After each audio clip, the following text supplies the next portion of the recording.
नमस्कार, मी संदीप देसाई. स्पेशल रिपोर्टमध्ये आपल्या सगळ्यांचं स्वागत. मोदींच्या गुजरातमध्ये उद्धव ठाकरे आणि अमित शहा यांची दिलजमाई झाली. अमित शहांचा उमेदवारी अर्ज भरण्यासाठी उद्धव ठाकरे स्वतः गांधीनगरला गेले आणि मोदींच्या नेतृत्वावर विश्वासही व्यक्त केला. उद्धव ठाकरेंच्या गुजरात दौऱ्याचा एक स्पेशल रिपोर्ट बघूया.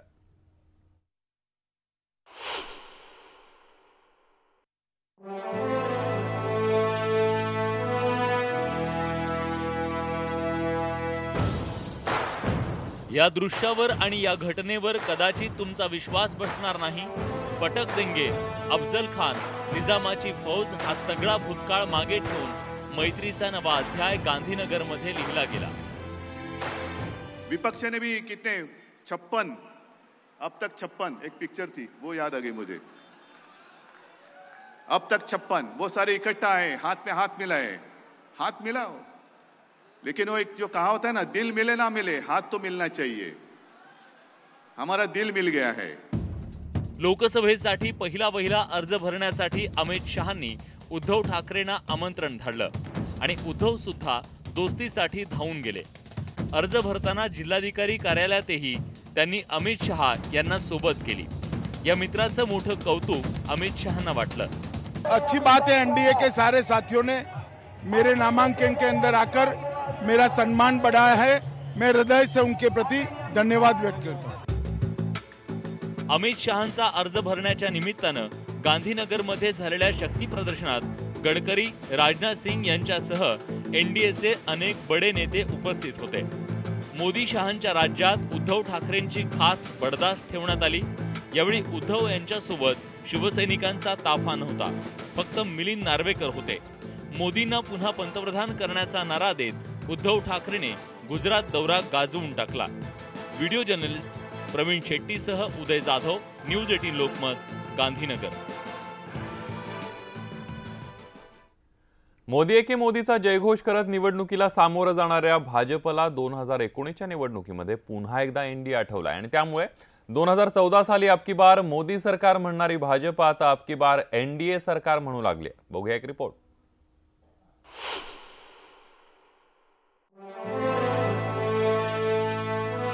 देशाच्या राजकीय पटलावर जिथं केवळ मोदीचा नारा ऐकायला मिळायचा, तिथं आता एनडीएचा आवाज घुमू लागलाय. दुरावलेल्या मित्रांना जोडण्यासाठीचे प्रयत्न, त्यांच्या गळ्यात गळे, त्यांचा होणारा सन्मान म्हणजे बदललेल्या राजकीय परिस्थितीचं भान म्हणायला हवं. 2014च्या मोदी लाटेत भाजपला अभूतपूर्व यश मिळालं. 100% भाजपचा नारा देणाऱ्या भाजपच्या आयुष्यातला हा सुवर्ण काळ होता. कुणाचीही मदत न घेता भाजप स्वबळावर सत्तेत पोहोचला. त्यानंतर भाजपच्या वारूनं देशातील तब्बल 22 राज्यात आपली सत्ता काबीज केली. यशाच्या या धुंदीत भाजपनं अनेक मित्रपक्षांना दुखावलं, प्रसंगी अंगावरही घेतलं. पण राजस्थान, मध्य प्रदेश आणि छत्तीसगड मधली सत्ता जाताच भाजप भानावर आलंय.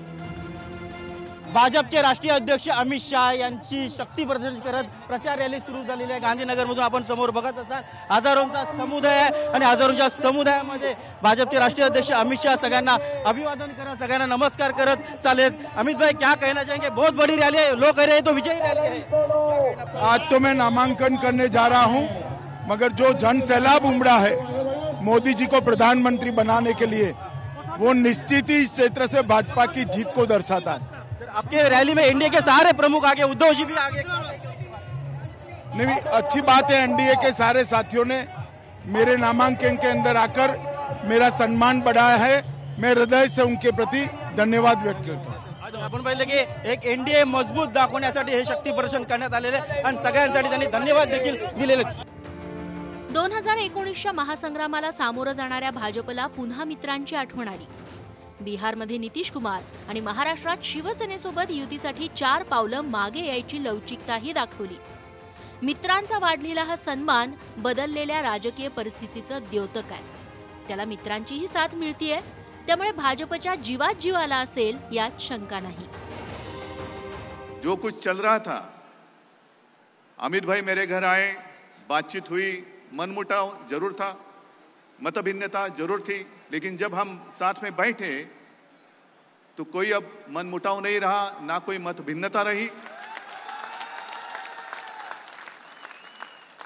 जितने सारे विवाद थे हमने उनको खत्म कर दिया है, और वो इसलिए क्योंकि शिवसेना हो या भारतीय जनता पार्टी, हमारी विचारधारा एक है। हिंदुत्व यानी राष्ट्रीयत्व हमारी विचारधारा है। भारत को कांग्रेस मुक्त बनाना चाहते हैं तो लोगों को थोड़ी बहुत जो है उसमें संदेह लगता था, लेकिन आज आप देख रहे हैं कि पूरे देश में कहीं कांग्रेस का नामो निशान नहीं है, कहीं महागठबंधन जो है लठबंधन में बदल गया है। सब जगह आपस में लोग लड़ रहे हैं, कोई लड़ाई नहीं है। हम दावे के साथ में कह सकते हैं कि एनडीए को जितना सीट और भाजपा को जितना सीट 2014 के लोकसभा में मिला था, उससे ज्यादा सीट जो है 2019 में मिलेगा। राजकारण कधी कुठल्या क्षणी वळण घेईल हे सांगता येत नाही। गेल्या 5 वर्षात मोदीच्या गजरात हरवलेल्या एनडीएचा नाद पुन्हा ऐकू येतोय। 100% साठी प्रयत्नांची शर्थ करणाऱ्या भाजपलाही एनडीएचा जप करावा लागणं याला राजकारणाचा महिमा म्हणायला हवा। उदय जाधव सह ब्युरो रिपोर्ट, न्यूज 18 लोकमत। यानंतर बघूयात काँग्रेसमध्ये चाललंय काय। काँग्रेस पक्षातील राज्याचं नेतृत्व अशोक चव्हाण यांच्या विरोधात नाराजी वाढल्यानं अखेर दिल्लीतल्या नेत्यांना महाराष्ट्रात लक्ष देण्याची वेळ आली आहे। लोकसभा उमेदवार निवडीदरम्यान प्रदेश काँग्रेसच्या कारभारात राष्ट्रवादीच्या पवारांचा नको तिसता हस्तक्षेप वाढल्यानं चव्हाणांविरोधात मोठी नाराजी आहे। बघूया काँग्रेसमध्ये नेमकं चाललंय काय।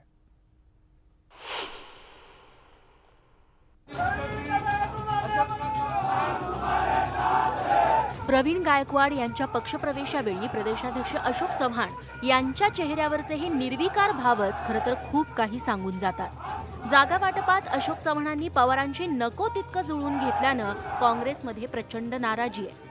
हा पक्षांतर्गत कलह कमी करण्यासाठी मल्लिकार्जुन खरगे यांच्या सोबतच केसी वेणुगोपाल आणि मधुसूदन मिस्त्री हे 2 खास निरीक्षक राहुल गांधींनी मुंबईला धाडलेत।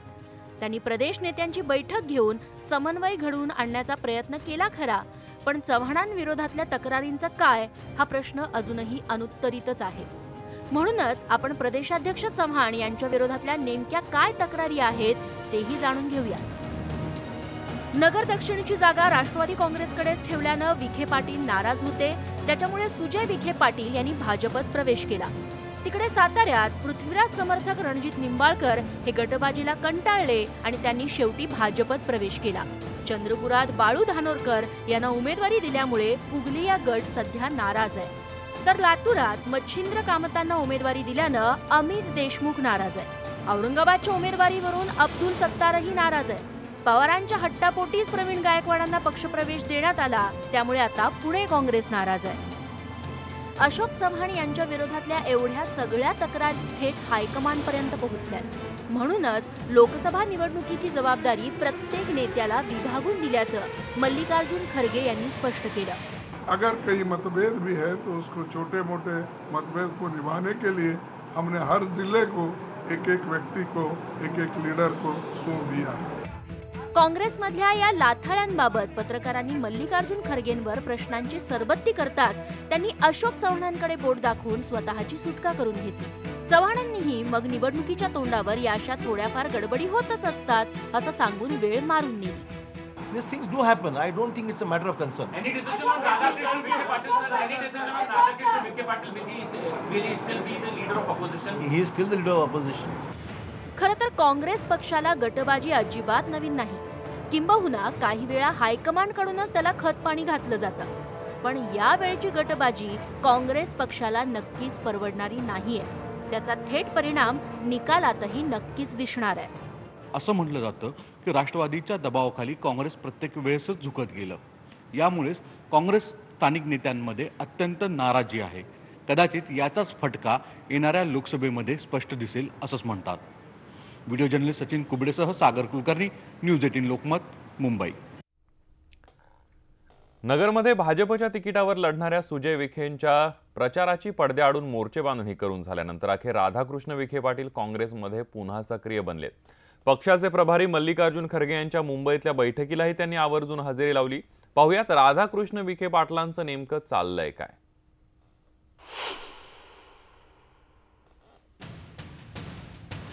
नगरमधून मुलगा सुजय विखेला तिकीट नाकारल्यानंतर नाराज झालेले राधाकृष्ण विखे पाटील अखेर पुन्हा काँग्रेसमध्ये सक्रिय बनलेत। पण त्याआधी त्यांनी पडद्याआडून बऱ्याच हालचाली केल्यात बरं का।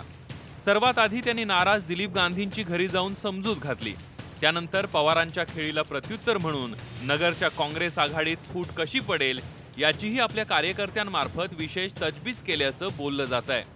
अर्थात या दोन्ही घटनांबद्दल थेट विखेंना छेडलं असता ते नेमकं काय म्हणालेत तेही तुम्हीच ऐका। नगरमधील काँग्रेसने देखील थेट सुजय विखेंना सपोर्ट केलेला आहे। आता तो कार्यकर्त्यांचा निर्णय आहे, तो त्यांनी काय निर्णय घेतला असेल।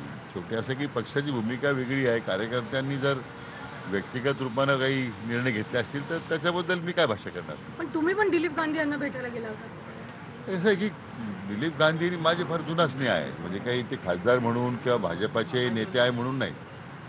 अनेक वर्ष आमचा संबंध आहे, अनेक वेळा मी त्यांच्या घरी गेलो आहे, ते माझ्याकडे येत आहे। त्यामुळे तो काही मला वाटतं की तो राजकारणाशी मुद्दा जोडण्यात काही म्हणजे जोडू नये असं माझं मत आहे। आज मी काँग्रेसचा जरी पदाधिकारी असलो तरी डॉक्टर सुजय विखेंच्या प्रचारामध्ये मी सक्रिय आहे। याचं एकमेव कारण आहे की डॉक्टर सुजय विखे पाटलांनी 3 वर्ष सातत्यानं या मतदारसंघामध्ये प्रत्येक उमेदवार काँग्रेसचा निवडून आणण्यासाठी त्यांनी अहोरात्री मेहनत घेतलेली आहे आणि म्हणून सर्व काँग्रेसचे पदाधिकारी दक्षिणेचे आज सुजय विखेंच्या प्रचारासाठी या ठिकाणी अहोरात्र झटत आहे। नगरमध्ये आपण राष्ट्रवादीचा प्रचार करणार नसल्याचं विखेंनी यापूर्वीच स्पष्ट केलंय, पण तरीही काँग्रेसने विखेंना स्टार प्रचारक बनवलाय। त्यावर आपण नगर वगळता राज्यभरात आघाडीचा प्रचार करणार असल्याचा खुलासा विखेंनी केलाय। मी मला जेव्हा विचारलं पक्षाकडून असं आहे की कॅम्पेन कमिटीचे चेअरमन आदरणीय सुशीलकुमार शिंदे साहेब ते जसं कार्यक्रमाची आखणी करतील सभेची त्या ठिकाणी मी जाणार आहे। तुम्ही प्रचार करणार? जाणार म्हणून सांगितलं। आपण आघाडीचा प्रचार करणार असल्याचं विखे पाटील कितीही सांगत असले तरी उद्धव ठाकरेंच्या गांधीनगर दौऱ्यावर टीका करणं मात्र त्यांनी मोठ्या खुबीनं टाळलंय बरं का। असं की आता त्या पक्षाची भूमिका ते नेते मांडत असतात, त्यामुळे मला असं वाटतं की आपापच काळानुरूप त्यांना त्यातून मला वाटतं की मी म्हणणार नाही की शहाणपण येतं, परंतु शेवटी त्यांनी आता ह्या उमेदवारी भरायला जावं न जावं त्यांनी आता तो पक्षाचा त्यांचा निर्णय होता। नगर वगळता राज्यभरात राधाकृष्ण विखे पाटील आघाडीचा प्रचार करतीलही, पण त्याच वेळी त्यांना भाजपकडून मैदानात असलेला मुलगा सुजय पडणार नाही याचीही चिंता नक्कीच सतावत असणार। आणि हे सगळं तांगडं निर्माण झालंय ते केवळ आणि केवळ शरद पवारांच्या विखे द्वेषामुळे, हे देखील आता सर्वांनाच ठाऊक आहे। त्यामुळे राज्याचे विरोधी पक्षनेते असलेले राधाकृष्ण विखे पाटील आघाडीच्या स्टार प्रचारकाची भूमिका नेमकी कशी पार पाडतात हे पाहणं मोठं रंजक ठरणार आहे। नगरहून साहेबराव कोकणे आणि मुंबईहून सागर कुलकर्णीचं ब्युरो रिपोर्ट, न्यूज 18 लोकमत। यानंतर बातमी सांगलीतली आघाडीतल्या जागा वाटपातला सांगलीचा तिढा अखेर सुटलाय। काँग्रेसचे नेते विशाल पाटील हे स्वाभिमानीच्या तिकिटावर लोकसभेच्या मैदानात उतरणार आहेत। विशाल पाटील यांच्या उमेदवारीनं सांगलीची लोकसभा अटीतटीची होण्याची शक्यता आहे।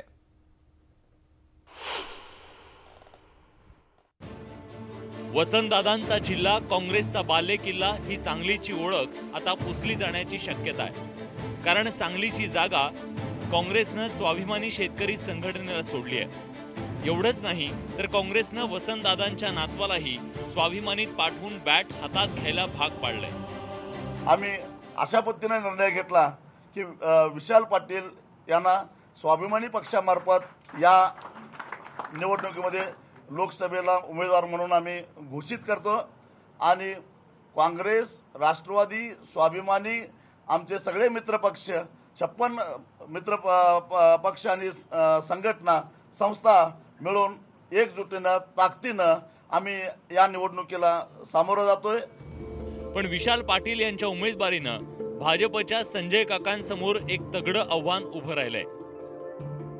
विशाल पाटील हे माजी मुख्यमंत्री वसंतदादा पाटील यांचे नातू आहेत। वसंतदादा दूध संघाचे अध्यक्ष म्हणून त्यांनी राजकीय कारकिर्दीला सुरुवात केली। वसंतदादा कारखान्याचे अध्यक्ष म्हणूनही ते सध्या काम बघतायत। विशाल पाटील जिल्हा मध्यवर्ती बँकेचे संचालक आहेत। विशाल पाटलांच्या रूपानं स्वाभिमानी शेतकरी संघटनेला एक स्थानिक उमेदवार मिळालाय। विशाल पाटलांच्या उमेदवारीनं काँग्रेसचं बंडही टळलंय। सांगलीची जागा स्वाभिमानीला सोडल्यानं काँग्रेसमध्ये मोठी नाराजी होती, तर मोठ्या अट्टाहासानं जागा मागून घेतलेल्या स्वाभिमानीकडे उमेदवारच नव्हता। त्यामुळे जागेसोबतच उमेदवार फ्री मिळाल्यानं शेट्टींची सोय झाली आहे तर काँग्रेस अंतर्गत बंड थंड झालंय। काँग्रेसच्या भूमिकेशी वेगळं जाणं हे सहजासहजी आम्हालाही जमत नाही, मात्र भाजपच्या विरोधी सर्व शक्ती एकत्रित आल्या पाहिजे हा जो शेट्टी साहेबांनी आता मुद्दा मांडला त्या दृष्टीनं आपण वेगळं लढणं सोयीचं होणार नाही। विशाल पाटील यांना उमेदवारी देऊन स्वाभिमानी शेतकरी संघटना कारखानदारांच्या वळचणीला गेल्याच्या आरोपालाही शेट्टींनी उत्तर दिलंय। या मुद्द्यावर आजही आम्ही ठाम आहोत, शेतकऱ्यांच्या प्रश्नावर तडजोड नाही। माझ्या शेजारी बसलेले आहेत सगळे, उद्या जर का ऊसाचा प्रश्न निर्माण झाला तर स्वाभिमानी शेतकरी संघटना आपली भूमिका सोडणार नाही।